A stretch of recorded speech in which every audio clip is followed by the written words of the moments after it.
baganda bange mbaniriza ku Lujjuliro TV nembebaza emirimu gye mukola. Ennaku z'omwezi ziri 8 mwezi gwa 8 omwaka gwa 2021.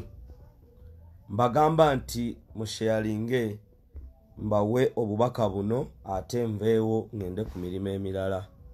Muliyo mutya mikwano gyange. Njebaleko amanya Julius Katongole Mumira Nsanafu ge mannya gange nga ntuuse era okubabuulira ensonga eriwo mu kaseera kano. Kubanga abamu batyo bagamba ekituufu, abalala ne babawa amawulire ag'obulimba, abalala ne buli omu n'atambuza ekikye. Ate nga mwetaaga okutegeera kiki ekyo ekigenda mu maaso. Awo nno mu bino ebintu nzize mbabuulire ensonga kiki ekigenda mu maaso. Mutegeere amazima amatuufu. Mutegeere amazima amatuufu. Musharinge video tulabe nga tutandika. Naye nga mbalamusaako mikwano gyange abawangalira mu ggwanga erya United Kingdom, abawangalira mu Europe, baganda bange abali Scandinavia, mikwano gyange abali Switzerland, abali Denmark, abali Sweden, abali mawanga ga Buwalabu, abambejja ba Queen, tumira nnyo abali mu Washington DC, ate n'abo abali South Africa, abali Rwanda, abali mu bitundu by'eggwanga ebyenjawulo. Badde mbagamba mu sharinge video mbabuulire kiki ekiriwo ku Fred Kajubirumbuye, kubanga mikwano gyange kiba kyabuuta era kyakuswaza. Bannayuganda bwe batabuulirwa amazima, Bannayuganda ne babeera nga buli omu ali awo, buli omu aleeta kike, buli omu agamba kino. Kambabuulire nga Katongole Julius Mumira Nsanafu, omanyize njogere kye kituufu ekiriwo, era ne tutadda mu kweka, kubanga tetulina ngeri gye tuyinza kwekweka ne tutabagamba nti kino kye kiriwo. Mwe mikwano gya Fred, mwe bannyinaffe, mwe baganda baffe. Awo nno mbagamba nti tusharinge video tulabe nga tutandika mu kaseera kano, ate mpiseewo obubaka buno. Baganda bange muli mutyeyo mujebaleko, mbabuusaako muganda waffe Fred Kajubirumbuye eyakwatibwa mu ggwanga erya Take. Amawulire g'enzobbawa si malungi okutwaliza awamu.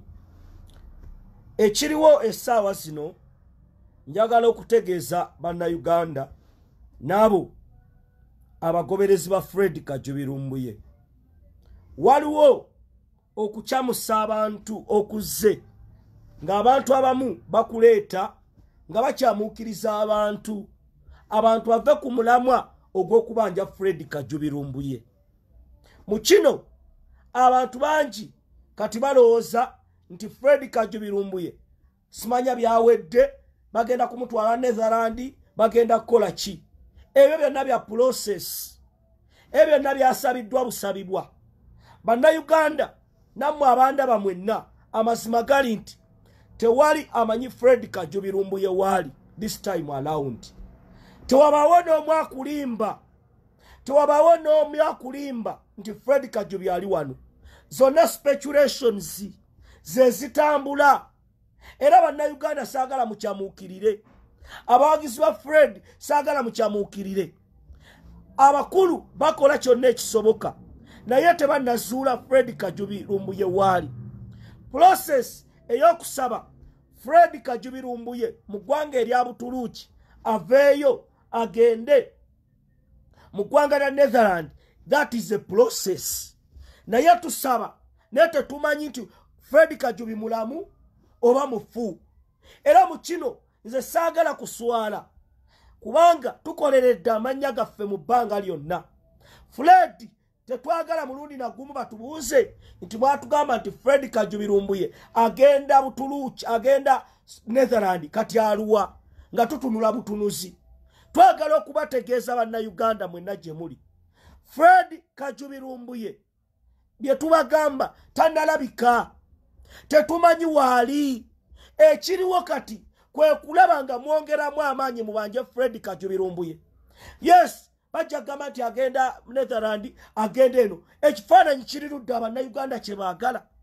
Kubanga emboozi nnyingi ezitambula nti gavumenti ya kuno eyawamba pages z'enkadde etandise n'okuleeta bu audios obukadde n'ebuteekayo bawugise bannansi. Mbagamba mwenna gye muli nti gavumenti ya Mwami Museveni olaba yalumba mu Amerika n'efuna abasajja ba lobbyist ebawe ssente z'enguzi ate wane ettake.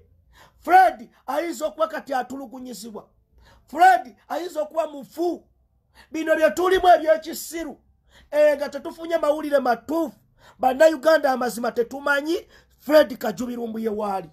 Mwalabye ekifaananyi kye? Tulina obbabuulira amazima mutegeere. Bino byonna Netherland kasasiro tebituyamba this time around nga tetumanyi Fred Kajubirumbuye waali. Bino ebintu mubijjemu omuzannyo. Buli omu ayinza okuleeta message ye. Bannayuganda abamugoberera bonna bali scared. Balowooza kiki ekigenda maaso. Abamu social media bagitidde n'ogitya ne bagamba ono atuwa kino, ono atuwa kino. Fred kye baagala okumanya, where is Fred Rumbuye? Babali ettake kye baagala mugende mutukakase nti Fred ali mu kifo bwe kiti. Akaseera kano Fred Kajubirumbuye bannayuganda abali wano mbagamba abamu batandise n'okujubireetinga muba mutwala Netherland. Sima next stop Netherland. Kituufu mukikakasa. Kubanga statement Honorable Sake gye yawandiise eri different ku mawulire abamu ge musaasaanya. It is different. Honorable Sake yabalaze nti NUP eri ng'abakulembeze tulina obbawa ekitiibwa.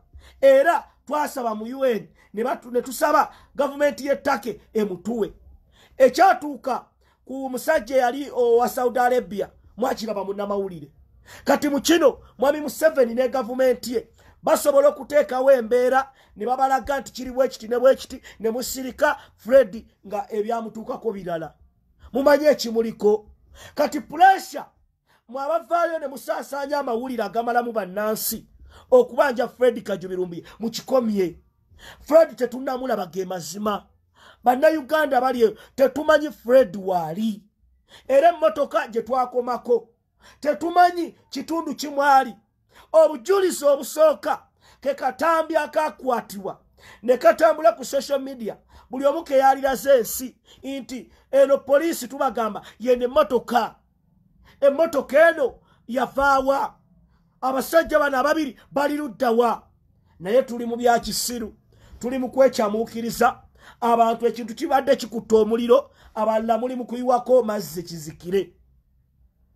Wuliriza ebigambo bino. Essaawa zino si za kunenya. Abamu nalabye mutandise okulumbawo na lebo zaake. Ekifo ky'okujja babuloga abamu sibategeera. Ekifo ky'okujja okubuulira abantu ebituufu, okuleeta bu audio, okuleeta ebintu ebyenjawulo tekira kye kiyamba Fred kuva mu kkomera. NUP nga party erina obukulembeze eri. Era tubadde tutambula nabwo. Tubabuuza ne tubagamba abantu beetaaga kumanya Fred waali. Kati essaawa zino ne Museveni ne gavumenti ye nga bwe bali ba propagandist batandise okuleeta zi video enkadde. Fred waliwo lwe bamugambako nti bamusibye. Ako ka video ke mulaba kakadde. Lwakubeera nti tulemye okubeera organized. Ate tugenda kuswala nnyo.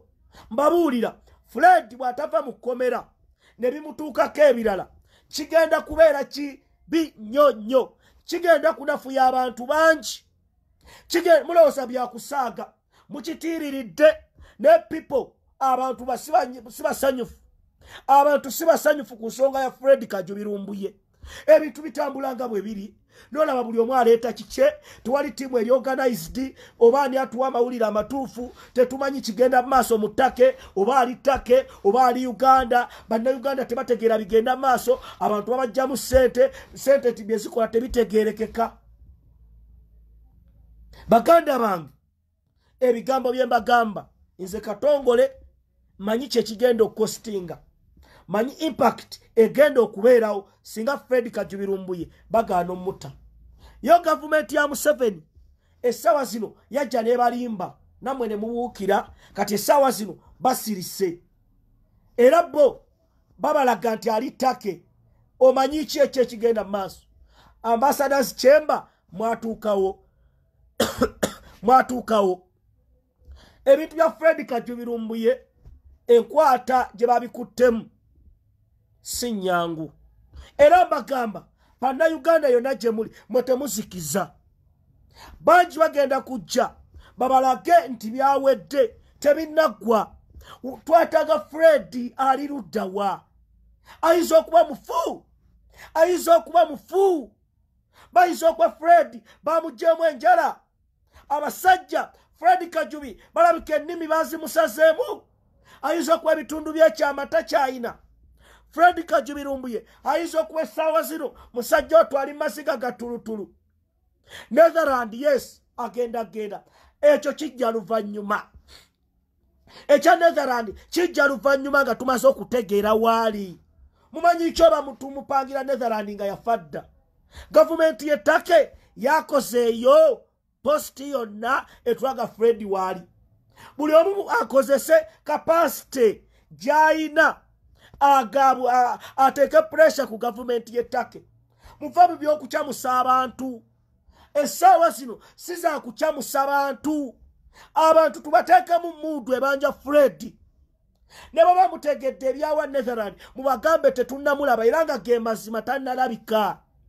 because abantu muudu buli lwenaazikira ebanja Fred Kajubirumbuye dikiteeta ng'ayisaawo ekikye bannayuganda akaseera kano ke tulimu kye tulina okukola ebyo byonna kati message ezitambula oziraba zibusaabuza abantu bakubira kiki n'ebyogeddamu nga tobitegeera yet people are believing in you baganda bange bino si byakusaaga buno bulamu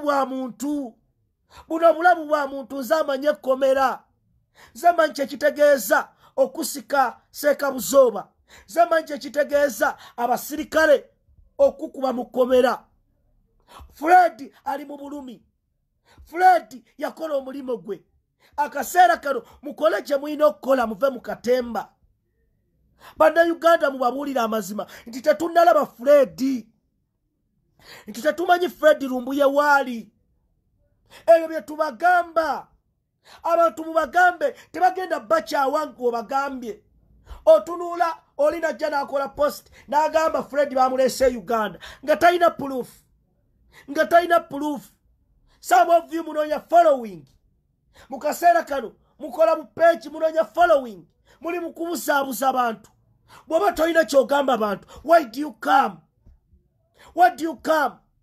gwagamba Fred mulamu tulage ka video ke nga mulamu wani alabye ku Fred abantu baagala Fred ne mubamenye emitima olw'entambuza gye mutambuzaamu ebintu byammwe akaseera ke tulimu ke kulaba nga tubanja Fred post muziteekeyo abali ku Twitter okujja tuwa amawulire ag'obulimba mugende mugamba abantu badde ku Twitter mugende mugamba abantu bagende ku embasizi mbabuulira Fred talina musango ssemateeka wa Uganda article ya 29 etugamba okwogera freedom of speech eri inherent Mwami Museveni si alina ogituwa ffe bennyini ffe abalina ogyewa bino bye tubagamba mubitegeere naye mmwe abagenda okusiba Fred I repeat mmwe abagenda okusiba Fred Facebook buli omu ayogera kike message kati abamu batandise kulumba onalebo zaake abala balumba bakulembeze bannange si buli kimu tikigenda kwogera wano ku Facebook waliwo ebikolebwa onalebo zaake omulimu gwagukola netayinza kutambula na lebo zaake nga takwataganye n'abakulembeze b'ettake era ekyo kyeyasooka okukola bali wamu bakikola ne bakyanoonya where is Fred Lumbuye era baateekayo ekiwandiiko mu UN okulaba nga baziyiza Fred Kajubi Lumbuye ne bababuuza mulowooza nsi ki gye mwagala agendemu ne bagiteekako nti Netherland naye nga tekinnakonfamingiwa nti anaagendayo Netherland. It is just alleged. Abantu mubabuulira ebintu nga mubijje ku source entuufu kubanga n'ettaka yennyini tewali bantu bali organized. Buli omu ayogera kikye, buli omu akubawo kikye. Buvidiyo bukadde butambula, peegi za Fred bazaakinga bateekawo bino kati lwakubeera nti abamu muganye okukola kye mulina okukola. Bannayuganda buli omu ave mu malala, muve mu kunoonya following, muve mu kujubisa, wabula buno bulamu bwa muntu. Some people are jokers with this issue. Are jokers. Some are happy, others are pretending. Bw'oba tolina ky'ogamba abantu byesonyiwe. Why do you come out? Abantu betaaga okumanya Fred ali ludda wa. Abantu bagenda kusonda ssente Fred Kajubi Lumbuye ali ludda wa. Kyetwagala mutugambe. Bw'oba muba temunnamulaba mugambe omusajja tetunnamulaba. Mukiteekewo mutugamba ali ttake n'ettaka ennene. Where is Fred Kajubi Lumbuye? Akyali mulamu oba mufu? Era mbagamba Bannayuganda akaseera ka Fred Lumbuye abamu mubitwala ng'ebyokusaaga. Mugenda kunafuya abantu ba diaspora, mugenda banafuya. I tell you, mukalabanga akasonga akatini ne mulooza mutambuza ebintu nga bwe mwagala. Naye seeba atunuulidde ensonga ya Fred Katonda yatuwadde ng'ekigezo.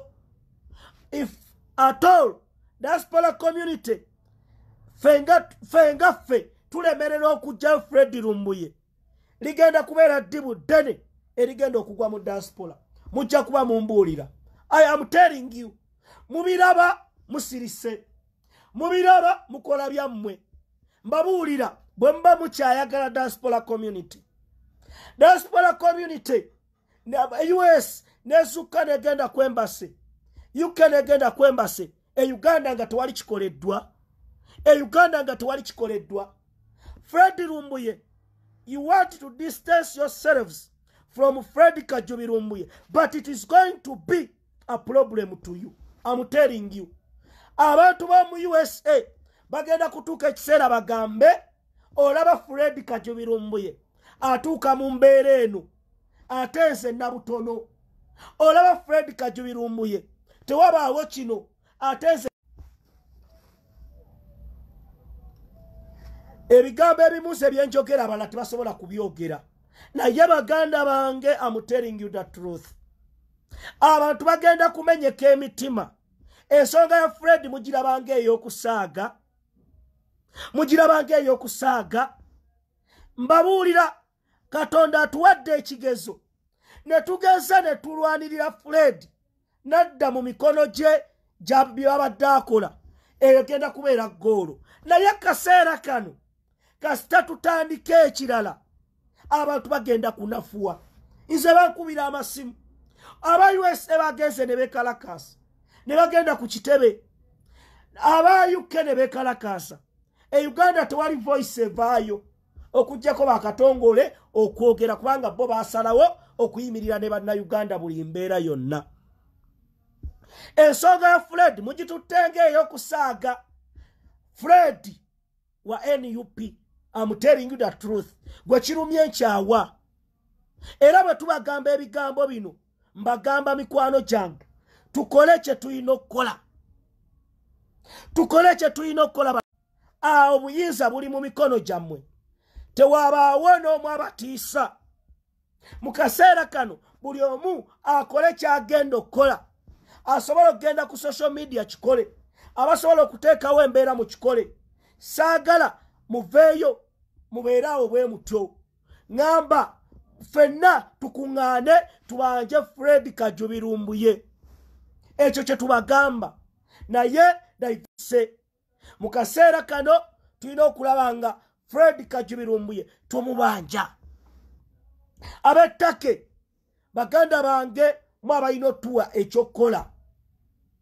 Mwabalina otuwa ekyokola. Omwana agenda kufiira mu kkomera. Ekyo kye tubagamba. Buli omu ayimirirewo. Abettake simanyi lwaki muli mu kutya okutagambika. Kino kibagamba.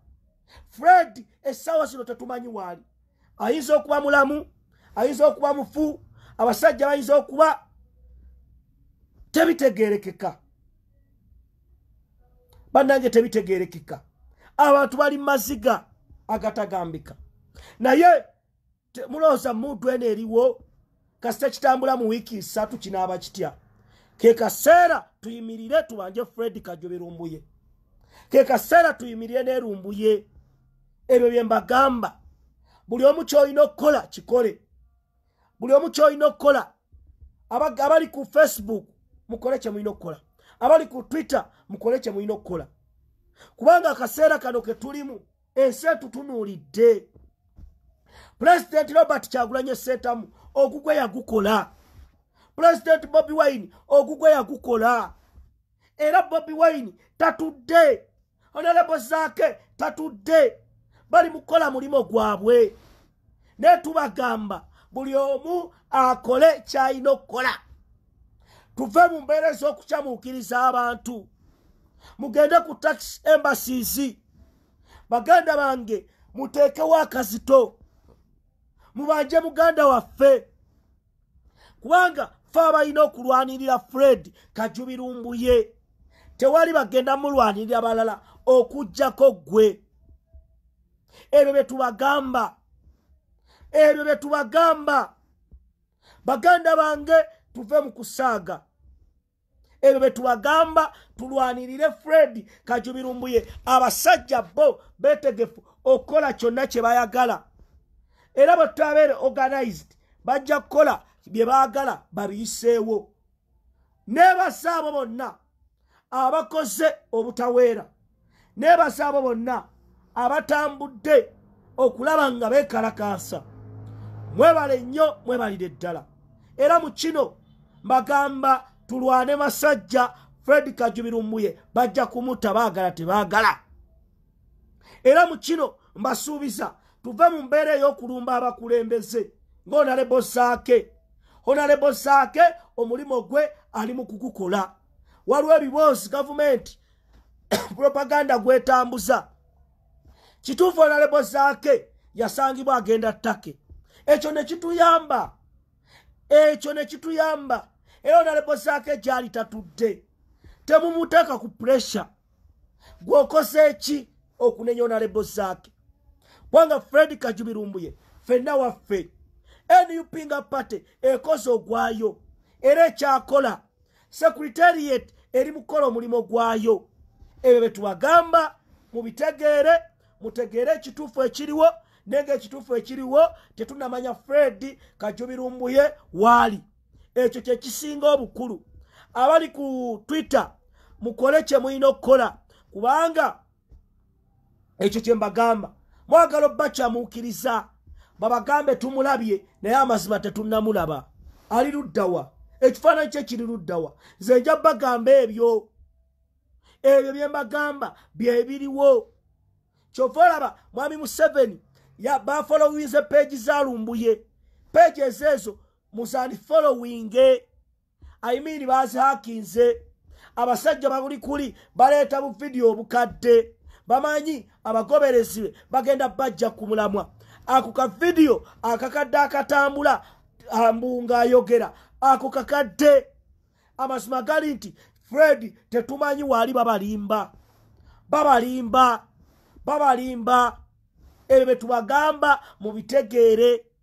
Mu kaseera kano ekyo kye kiriwo okulaba nga tutambuza message eno. Ka video kano njagala kabeere kampi kasobole okutambula ensi ereme kusirika okuwanja Fred Kajubirumbuye. tewali alabye Fred Kajubirumbuye byonna bye tukola twongerako nvandiirwa nenge ekisinga obukulu kwe kumanya Fred Kajubirumbuye wali ekyo kye tubagamba namwe mukitegeere era mutegeeze ensi abasobola okukola buli kimu mukikole abalina enteekateeka ez'okwekalakaasa kw'embasiisi mweyongere maaso nga mukola kubanga kiri mu mateeka. Fred Kajubirumbuye talina musango.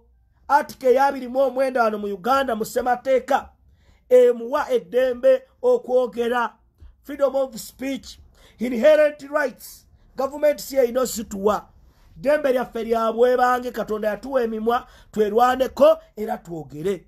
Mubeere bagumu ku kino, musigale nga muli focused, musigale nga tutambula kitole kimu. Diversions tuzeesonyiwe era mu kino abantu tubawe information entuufu.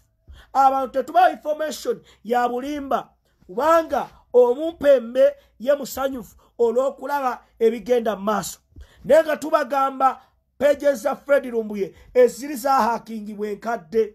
Page gye tukozesa ku Fred Kajubirumbuye eya Fred Kajubiru eya Kajubi Fred 2 eyo gye tutambulirako, naye bwe banagihakinga tujja kuba tubabuulira. Mu kino temuzikiza, yonna ky'oli tozikiza, kola ky'olina okukola. Twitter mugende eyo, embassies ab'ettake mugende ku embassies mubanje Fred Lumbuye.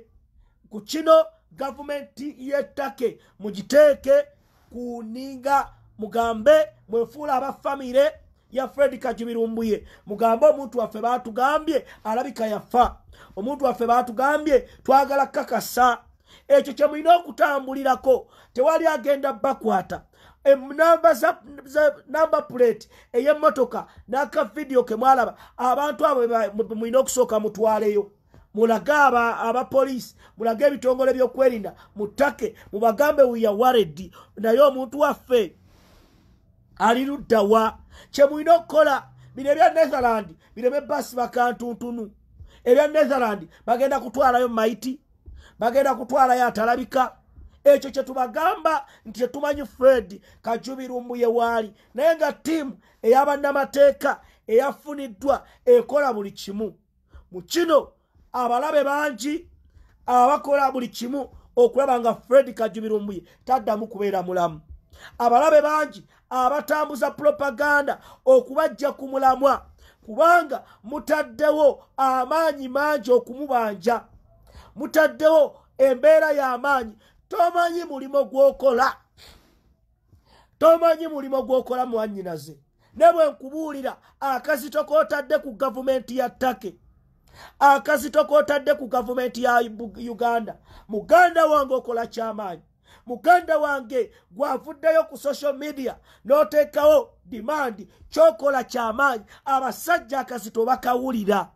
Abasajja balowooza nti kye bali mukola kye banaakola kinaayanguwa, naye mu kaseera kano please and please mukole kye mulina okukola. Si kaseera kakunenya bakulembeze, si kaseera kakwekubagiza. Mukole ekyo ekikulu ekyokubanja muganda waffe Fred Kajubirumbuye. Era mwenna bannayuganda gye muli mbategeeza Fred tetunnamanya waali. Abagenda ku Twitter mugende, abagenda ku embassies mugende, abakwata placards mukikole, abagenda ku social media mwogere. Twagala Mwami Museveni alowooza agenda kukola ebibye mu nkukutu nga muntu esirise. Mwe mwongere mu bwongezi, mwongere mu bwongezi, mwogere mukole buli kimu ekyetaagisa. Saagala mutye mu kaseera kano. Baganda bange twatandise essaawa zino bwe tuba tubanja Fred katuli makkati g'ennyanja tetusobola kuddayo mabega, tunaatera okutuuka. Naye ekyetaagisa kwe kumanya gavumenti ya ttake etubuulire where is Fred Kajubirumbuye. Bakadde bange temwetiiririra, bakadde bange temutiirira nsonga za nsi yammwe. Kye tubanja batulage ku Fred Lumbuye, kye mba mubanja gavumenti y'ettake where is Fred Lumbuye. Era yeyo message erina okutambula okuva kati.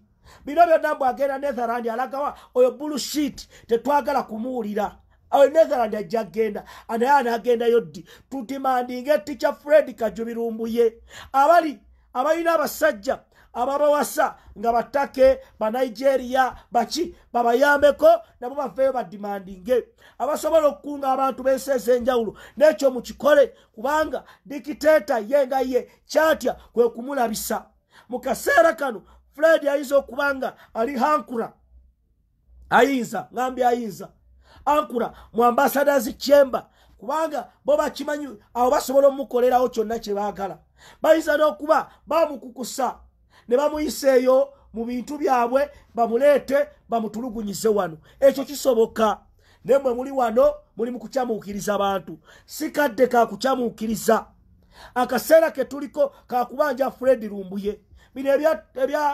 ebyokukyamuukiriza bannayuganda si ke kaseera ke tulimu tubanje omusajja nze mmanye komera embeera omuntu gy'abeeramu musajja wattu ayinza n'okwessawa zino mufu ayinza okuba ali deedi kubanga bano abasajja Fred yali yabateeka kazito baganda bange tukwataganire wamu mu kaseera kano tuve mu kukyamuukirira mwagala amawulire malungi naye amawulire gembawa ge mabi geego ge muloyita amabi Fred tetunnamulaba tetumanyi Fred waali mwe mwagala omuntu ajja ateekawo omutwe katwalwe yataddewo omutwe n'agamba it is over.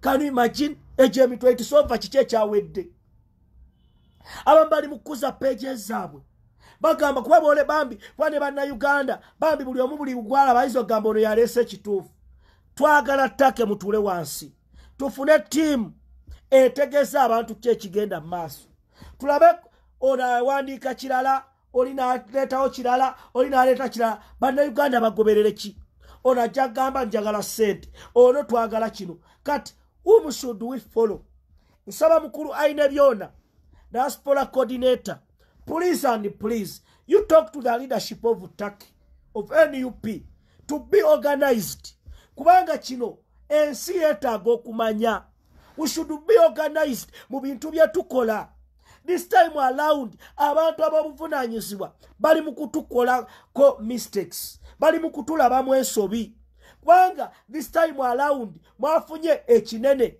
kye mulina okulagirako ensi that you are organized. You should come out and inform the people that this is the way forward.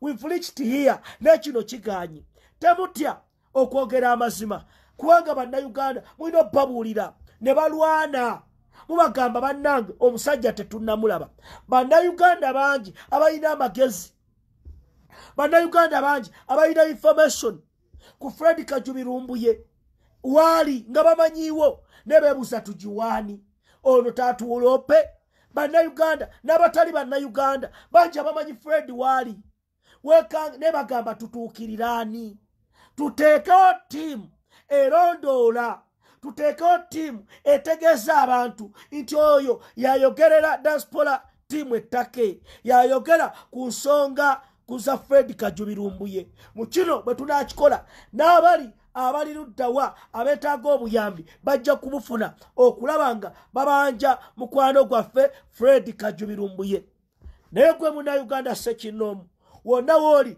gamba gwe teweetaaga ttiimu kola ky'olina okukola oba osobola okufuna banno babiri ne bakola kye bakoze bakikole bw'enjogera bw'etyo muba mukitegeera kano akaseera ke tulimu kakulaba nga tulwanirira Fred Kajubirumbuye saagala mutye tebabatiisatiisa kyemukola kiri mu